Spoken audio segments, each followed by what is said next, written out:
지난주 설교를 드리다가 끊고 오늘 다시 나머지 그 설교를 하겠다고 말씀을 드렸는데요. 지난 시간에 오늘 우리가 봤던 내용을 잠시 또 요약해서 말씀을 드리고자 합니다. 우리 한국에서는 이 직분이라고 하는 것, 이게 잘못 이해되고 있다. 먼저 말씀을 드렸죠. 미국에서 한국에 가는 사람들에게 한국 사람 이름을 부르면 안 된다. 그리고 대신에 직분, 그 호칭을 불러야 된다 하는 거죠. 그러니까 옛날부터 우리 한국은 나으리, 대감 뭐 이런 호칭을 좋아했다는 거죠. 그리고 그 호칭에 신분이 있었다는 거예요. 외국에서는 부부끼리도 이렇게 이름을 불러주는 거, 그리고 친한 사이면 이름 불러주는 게 굉장히 미덕이고 친한 사람끼리 할 수 있는 일이라고 생각했는데, 우리는 이제 왕의 이름을 부르면 굉장히 기분 나빠하고 목을 쳐 죽여버리죠. 대감도 이름을 부르면 그렇게 됩니다. 그래서 부부 사이에서도, 아버지 엄마 사이에서도 그렇게 엄마와 아들 사이에서도 이름을 부르는 것을 용납하지 못하고, 호칭 아버지도 그냥 그 계급처럼 그렇게 여겨져서 내 아들이 희열아 이런 걸 하면 제가 화가 나는 거죠. 아버지를 희열아 이렇게. 그렇지만 미국에서는 그렇게 서로 간에 네가 그랬잖아, 그들 단어가 그래요. 그들에게 존경은 말 호칭에 있지 않고 표정과 태도에 있지. 네가 그랬잖아 하고도 네가 그랬으니까 내가 이렇게 할게. 엄마한테도 그러면서도 이게 자세와 태도에서 그 존경과 그런 게 나타나는 거죠. 대통령이 당신이 하겠습니까? 존댓말 했으니까 네가 하시겠습니까? 이렇게 네가 하겠어? 이러면서 네가 하시지 뭐 이렇게 양보하는, 거기에서 나타나는 거지. 우리나라처럼 존칭이는 뭐 약간의 격식에 갖춤 말춤이 있어도 존칭 자체가 없어요. 근데 한국 사람은 그렇다는 거죠. 그래가지고 교회에서도 그런 거예요. 그래서 목사, 교회 대감, 나으리 이렇게 되버리고, 장로, 여기정, 우의정, 좌의정 이렇게 되버린 거예요. 이 전부 필요 없는 것인데, 이 유교의 이 DNA가 우리에게 있어서 장로에서 한번 뽑히면 내려가라 그러면 죽어도 안 내려가요. 원래는 4년마다 재신임 투표를 해야 되거든요. 그런데 안 하는 거죠. 그리고 목사를 딱 그만두는 순간에 평신도잖아요. 형제여 이랬는데 80이 되고 90이 돼도 목사님 소리를 들어야만 하지, 안 부르면 삐져갖고 말도 안 하고, 이게 너무 심각한 거죠. 그래서 그 말씀을 드리면서 이건 아니다. 하나님은 사람을 찾을 때 직분자를 찾지 않으십니다. 오히려 직분자는 그 책임을 물으신다 말씀을 드리고, 하나님이 찾는 사람은 전심으로 하나님을 향하는 사람, 그 사람을, 직분이 아니라 하나님을 전심으로 향하는 그 사람을 하나님이 찾으시고, 하나님에게 멸망받도록 타락해져가는 성도들의 그 울타리, 그 성을 보수하고 성을 세우며 하나님의 심판이 이르지 않도록 힘써 막아내는 자, 그 사람을 하나님이 찾으신다. 직분의 의미는 거기에 있다. 신약 시대로 이야기하면 믿음의 보수를 하는 사람, 성도들의 믿음을 지키고 믿음을 위하여 일하는 이 사람, 이것이 바로 직분의 본질이다 말씀을 드렸죠. 자, 그러면서 이렇게 말씀을 드렸습니다. 그럼 그 직분자는 돈을 보고 명예를 보고 지위를 보고 학식을 보고 시키면 안 된다.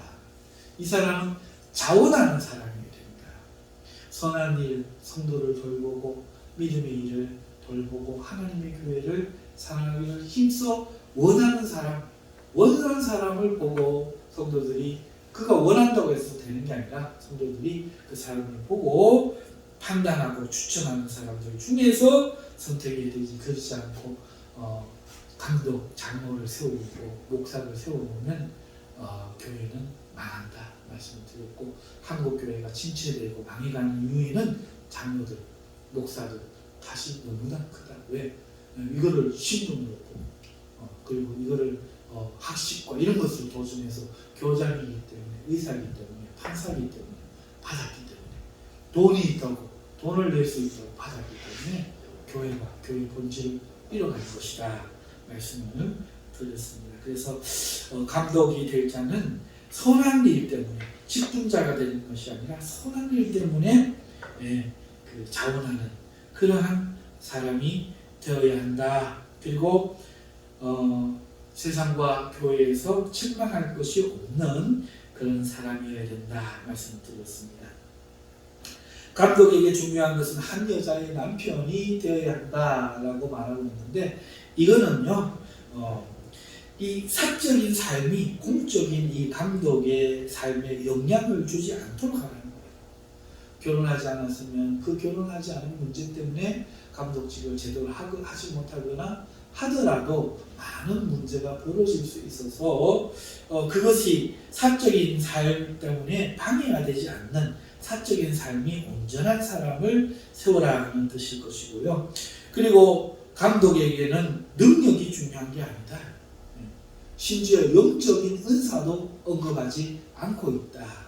방언을 할 줄 알거나 예언을 할 줄 알거나 그런 어떤 것들이 없다는 거죠. 병 고치는 능력이 나타나거나 그런 게 없어도 된다는 거예요. 어떤 사람이어야 됩니까? 대신에 성품, 그리고 도덕적인 정신, 성숙함과 지혜, 가정관리 능력, 이런 것들이 요구된다 하는 것입니다. 그러면서 지난주에 제가 오늘 돈을 사랑하지 아니하며부터 할 터인데 그 앞에까지의 내용을 잠시 말씀을 드렸죠. 감독이 될 사람은 이런 사람이 되어야 된다는 거죠. 신중하며 나오죠. 이 신중하다 하는 것은 사려가 깊은 것을 생각을 깊이 할 줄 아는 사람, 그리고 섣부르게 판단하지 않고 신중하게 생각하며 또 마음이 건전해야 된다. 마음이 건전하지 않으면 안 된다. 마음이 건전하고 절제할 줄 아는 사람, 이런 사람을 신중하다 이렇게 말하고 있다 하는 거죠. 그리고 단정하며, 이 단정하며도요 예절이 바르고 이야기해요.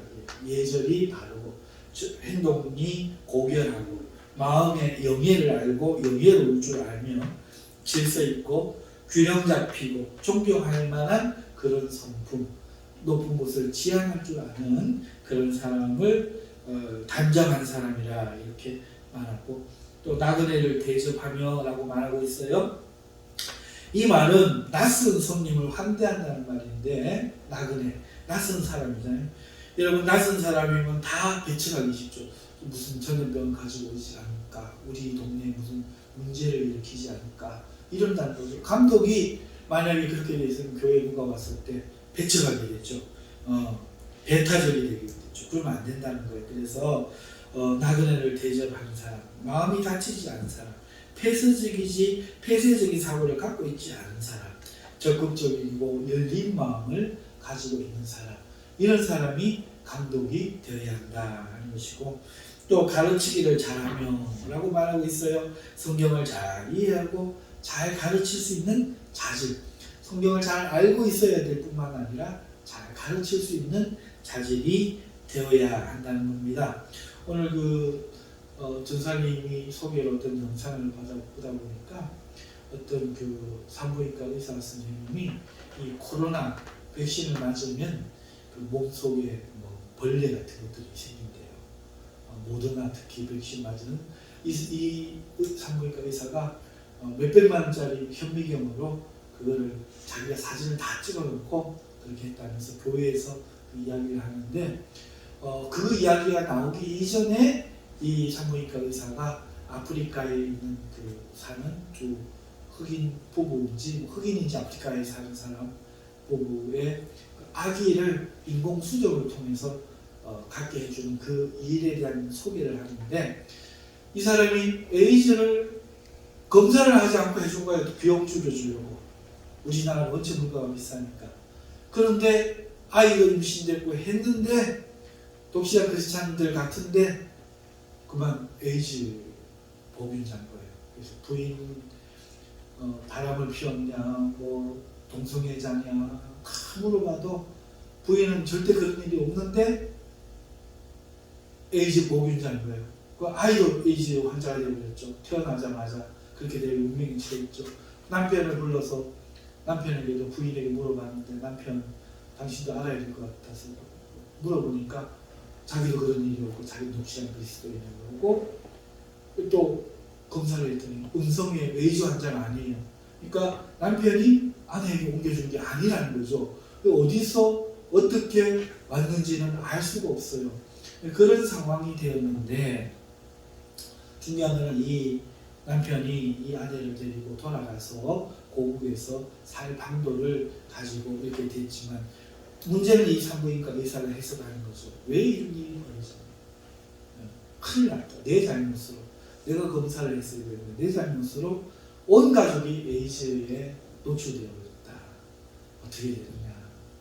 그렇게 하면서 이제 이 남자가 이 여자를 버리지 않고 그렇게 살려고 하니 이 남자가 예수지 않느냐. 예수와 같은 사람이라는 거죠.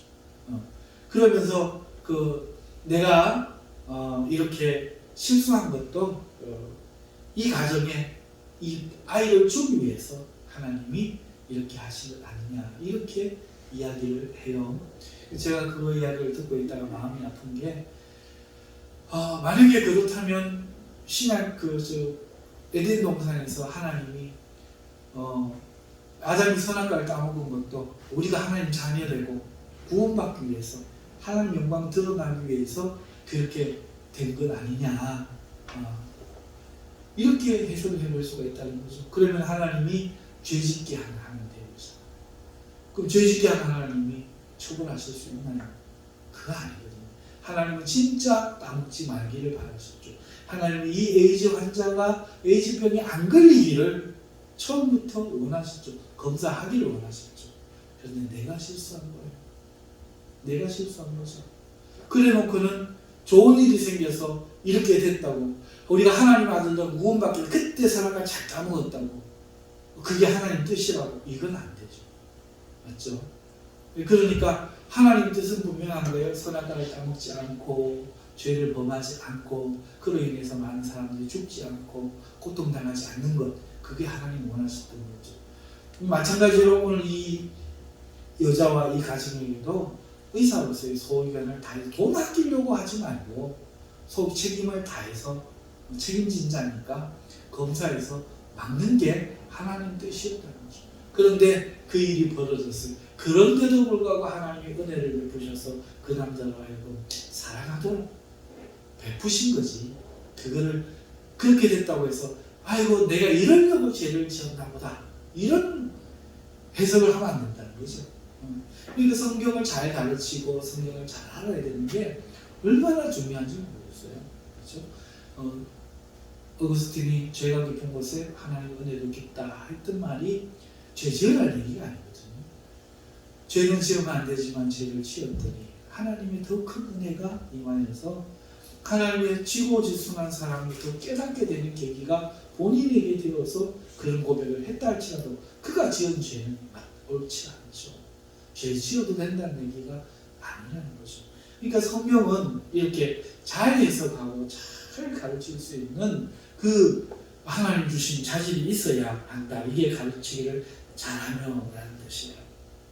그리고 술을 즐기지 아니하며 라고 했는데 이것은 이 파라라는 이 형용사와 그 다음에 오이노스라는 이 포도주에서 유래됐다고 했죠. 그러니까 문자적으로는 포도주 옆에 늘 뱅뱅 돌면서 주변을 떠나지 않는 것.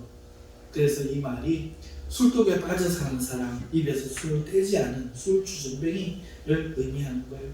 여러분 술을 먹는 게 뭐예요? 지금 고통을 잊어버리고 지금 해야 할 일을 안 하고 자기 일을 방임하고 책임을 안 지고 열심히 살아야 될 것들을 하지 않으면서 즐거움과 쾌락만 쫓는 것이기 때문에 이 사람은 바로 세상의 재미에 빠져 사는 사람을 이야기하는 거죠. 어떻게 하든지 즐겁게 어떻게 하든지 행복하게 그것만 봐요. TV만 보고 골프만 치러 가고 낚시만 가고 이것만 하고 마땅히 해야 될 일들을 하지 않는 사람. 이것이 바로 술을 즐기지 아니하며의 뜻에 다 들어가는 사람이다 하겠습니다. 그 다음에 구타하지 아니하며 이거는 폭력적이지 아니한 사람이라고 말씀을 드렸어요. 폭력은 하나님도 폭력을 쓰세요. 하나님도 심판하시고 죽이세요. 하지만 그때라도 하나님은 공적인 기관을 통해서 하나님의 공의의 심판대 앞에서 다 검증하고 난 이후에 정의의 심판을 하시는 거예요. 그러니까 부모가 된 사람은 애가 말을 안 듣는다고 막 날라차기하고 뭐 몽둥이가 부러질 쪽으로 때리는 게 아니고 이러이러한 것을 하면 매가 몇 대요. 저러한 것을 하면 손을 들고 30분이요. 이런 것이면 반성문 2장이요. 뭐 이렇게 정해놓고 그 하기 전에 경고를 주고 가르치면서 그럼에도 어겼을 때에는 사랑하지만 기꺼이 절대로 봐주지 않고 그 벌을 가함으로써 체벌을 함으로써 그 자녀가 다시는 그 일을 하지 않을 마음이 생기도록 해주는 것, 그게 바로 공의의 집행이익으로 이것은 폭력과 다른 거죠. 하지만 부모들은 애들 다 한다고 했다가 자기 기분 나쁘면 그때부터 죽여 패버리는 거죠. 이거는 구타, 폭력인 겁니다. 감독이라는 사람도 마찬가지죠. 폭력적인 사람이 되어서는 안 되고 오직 관용하며 이거는 너그럽고 상대를 잘 이해해줘야 되는 것을 이야기하고요. 다투지 아니하며 라고 말하는 이 말은 온순한, 온화한, 순한, 온유한, 친절한, 참을성 있는 이런 관용하는 이런 뜻의 의미를 가진 단어예요. 그래서 다투지 아니하며 늘 유순하게 해서 모든 일들에 인간적인 모든 일들에 대해서 그렇게 해야 된다. 대신에 하나님의 말씀을 가면서는 죽기까지 사수해야 되는 그런 것은 또 별개의 문제입니다. 자, 그런데 오늘은 이제 돈을 사랑하지 아니하며부터 시작하겠어요. 여러분, 돈을 사랑하지 아니하며 이 말을 모를 사람이 아무도 없을 것 같아요. 그죠? 여기에 있는 우리 요셉도 알겠죠? 돈을 사랑하지 아니하며 그러니까 이게 무슨 말인지 알겠죠? 모르겠어요? 알겠어요? 모르겠어요? 돈을 사랑하지 않는다. 알겠죠? 이거는 어려운 말이 아닌데 설명을 좀 드릴게요. 근데 헷갈리면 안 돼요. 무슨 말인가? 돈을 사랑하지 않는다고 해서 그러면 돈을 벌지 아니하면은 아니라는 거예요. 돈을 사랑하지 말아야 될지 일하지 말아가 아니잖아요. 맞죠? 그런데 잘못 오해해갖고 돈 벌기를 열심히 벌려고 하지 않는 이런 사람, 이건 말이 아니에요. 그 다음에 돈을 멀리하면가 아니에요. 돈 모을 생각을 안 하는 거예요. 돈에 대한 개념을 잃어버리고 돈은 말 꺼내는 것도 싫어요. 이건 돈을 사랑하지 아니함의 뜻이 아니에요. 돈을 아낄 줄 모르면가 아닙니다. 돈은 아껴야 돼요. 돈 사랑하지 말아야겠는데 그거 뭐 벌벌 떠노? 이러고 막 낭비를 하고 이건 돈을 사랑하지 않는 게 아니에요. 또 돈에 대한 관념이 없으며가 아니라는 거죠. 돈을 사랑하지 않는다는 것은요, 사랑이라는 가치는 모든 것 위의 가치잖아요. 그러니까 돈에 대한 가치가 제일 우선되면 안 된다. 돈은 소중한 줄 알아서 돈을 열심히 벌어야 돼요. 그걸로 좋은 일을 해야 되죠. 돈을 가까이 하면 돈을 모을 줄 알아야 돼요. 아낄 줄 알아야 돼요. 잘 써야 돼요. 돈에 대한 관념이 천두천미해야 돼요. 하지만 돈이 제1의 가치가 되어서 그러면 안 된다는 거예요. 그러면 돈이 제1의 가치가 되었다는 것을 우리가 어떻게 압니까? 돈을 사랑한다는 걸 우리가 어떻게 압니까? 이거 보면 알아요. 친구가 있어요. 사람이 있어요. 그런데 어떨 때 그 사람과 돈과 연결될 때가 있어요. 그럴 때 이 사람이 이 친구와 이 돈 중에 둘 중에 하나를 잃어버려요. 돈을 잃든지 친구 얻고 친구를 잃든지 친구를 잃고 돈을 잃든지 둘 중에 하나 잃어버릴 이런 이상한 경우가 사람이 살다 보면 생긴다. 근데 어떤 사람이 사람보다 돈 잃지 않기를 선택한다. 이 사람은 사람보다 돈이 더 가치가 있는 사람입니다. 그리고 또 반대로 사람을 얻느냐 돈을 얻느냐 중에서 사람을 얻었을 때 얼굴 표정이 밝아지고 기쁨 주고 네가 살았어 다행이다 이렇게 돼야 되는데 돈을 벌었을 때 기뻐하고 즐거워하고 사람이 얻었을 때는 별로 안 그러고 이러면 문제가 된다는 거죠. 그래서 돈을 사랑하는지 아닌지 이것을 보고 우리가 알 수가 있는 것이죠. 그리고 또 자기 집을 잘 다스려 자녀들을 순종함으로 복종하게 하여야 한다. 지금 말씀하고 있는데요. 자녀를 잘 다스린다는 것은 사랑할 줄 안다는 거예요. 사랑하지 않고 폭력으로 자녀를 다스리는 게 아니겠죠. 그러니까 자녀가 복종하게 만든다는 것은 잘 사랑할 줄 안다는 것이고, 또 자녀를 잘 다스린다는 것은 사랑을 하되 어떻게 사랑할 줄 안다는 거죠. 그래서 바른 사랑 속에서 자녀가 부모를 공경하고 부모를 배워가고 닮아갈 수 있는 그런 일을 잘 할 줄 아는 사람이 그 마음으로 감독이 되었을 때 잘 할 수 있다 하는 거죠. 그 다음에 새로 입교한 자도 하지 말며 라고 말했습니다. 교만해질까봐 그런다. 그렇습니다. 아무리 능력이 많고 뛰어나고 똑똑해도 세상에서 학식이 높아도 교회에서는 직분을 새로 입교한 사람 주면 안 돼요. 특히 감독은 말이죠. 그러면 교만 안에서 넘어집니다. 그리고 외인에게서도 선한 증거를 얻은 자라야 한다. 밖에서 삶이 사기꾼이고 밖에서 삶이 정말 욕 얻어먹고 손가락질 받는 그런 삶을 사는 사람을 교회 와서 아이고 목사님 하고 고개 숙인다고 목사님 뜻대로 하겠습니다 한다고 세우면 큰일 난다는 거죠. 그래서 외인들에게도 이 사람은 참 괜찮은 사람이다. 증거를 얻는 이런 사람이어야 하겠다 합니다. 자, 오늘 감독의 자격은 대충 여기까지 하겠습니다.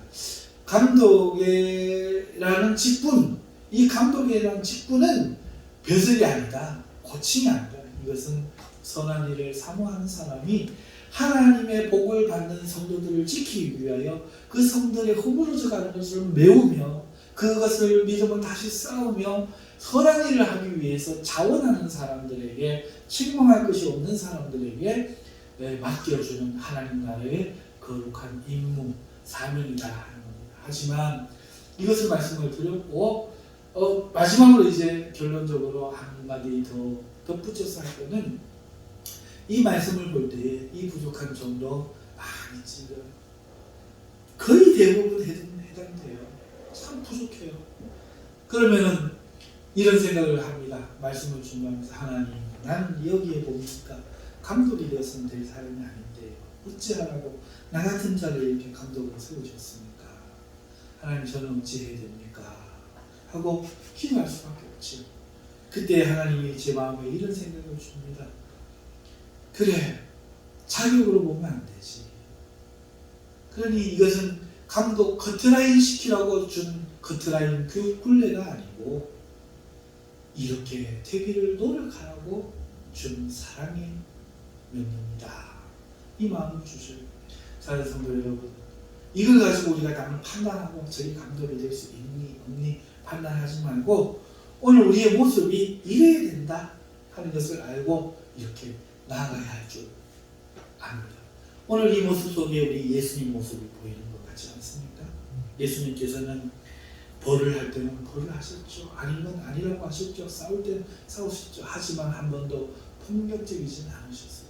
지혜로우셨고 사랑하셨고 하나님 나라를 사랑하셨고 백성들을 사랑하셨고, 예수님은 예의가 바르지 않은 적이 없었고 늘 고결하며 영예로운 아주 질서 있는 순종적인, 그리고 모든 사람들에 대해서 다쳐져 있는 사람들에 대해서도 마음을 열고 이방인에게까지도 은혜를 베풀 줄 아셨던 그런 예수님. 그 예수님의 모습이 생각나는 건 저뿐만이 아닌 줄 믿습니다. 사랑하는 성도 여러분, 우리는 자라가야 돼요. 이렇게 자라가요. 향밥 먹는 사람, 그저 몸이 어른 되는데 밥만 많이 먹고 잠만 많이 자면 어른 되지 뭐. 이게 어른이 아니라는 거죠. 예수님의 분량까지, 예수님의 모습까지 우리 모두 자라가고 또 감독되기를 사모하고 좋은 어른 되기를 사모해야 될 줄로 믿습니다. 우리 기도하겠습니다.